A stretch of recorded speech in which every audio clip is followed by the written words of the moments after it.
I'll give you the floor on the Bears, and I mean it's tough to imagine a worse start from the defensive coordinator going poof, and Justin Fields saying what he said last week after you and I spoke about being robotic, and then clearly going to Kansas City with the Chiefs having lost to the Lions in their home opener and everything going on there. But it's as bad as I could see it, and a team just had 70 put on them and lost by 50, Chris. With Taylor Swift in the house. Exactly right. I know. I mean, that's a young team. They're all probably Swifties. That's hard. Look what they made them do. You know what I mean? So it's dude. You know the songs. Yeah, you know the songs. Please. I listen to them all the time. My kids. One of my kids is Swiftie. The other, he's not a Swiftie. Okay, but there are arguments. Yeah. I feel bad for Justin Fields. I do. I think part of it is him. Like, I don't know if he can ever be the guy. And I was on the bandwagon. I'm big enough to admit when maybe I'm wrong, and I think maybe I'm wrong. But I also think when it comes to,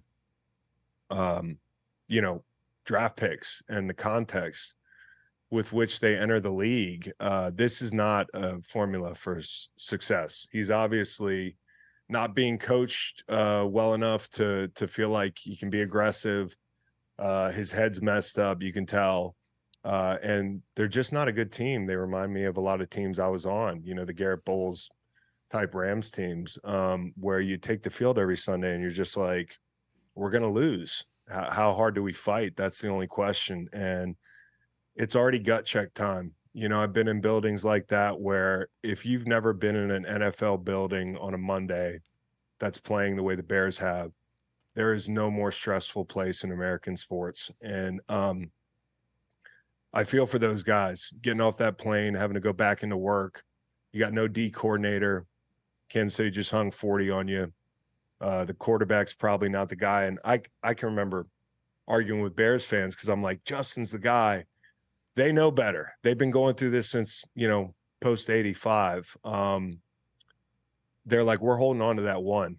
We don't want to trade for Chris Jones because we might need it. And I was like, you're crazy. You're not crazy.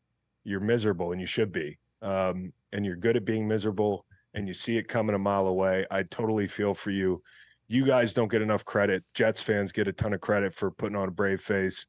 You guys hang in there in Chicago. It's rough. Yeah, because Justin Fields survived Bryce Young, but he ain't surviving Caleb Williams if that happens. No, no, he's not, and he might not survive. Period. With that, and I think for Justin, the real unfortunate thing is in a parallel universe, and of course, hey, I always say, hey, it'd be cool to go.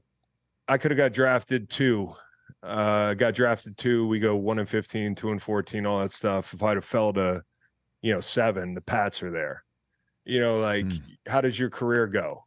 I don't know. And Justin Fields, I don't know if he got drafted somewhere else, like in Houston, San Francisco. What if Kyle took him instead of Trey Lance? I mean. You'd probably be having a different conversation, but the reality of the NFL is your legacy is based on what actually happens. And I feel bad for him. Catch the Rich Eisen Show every single day on the Roku channel, 12 to 3 Eastern for free.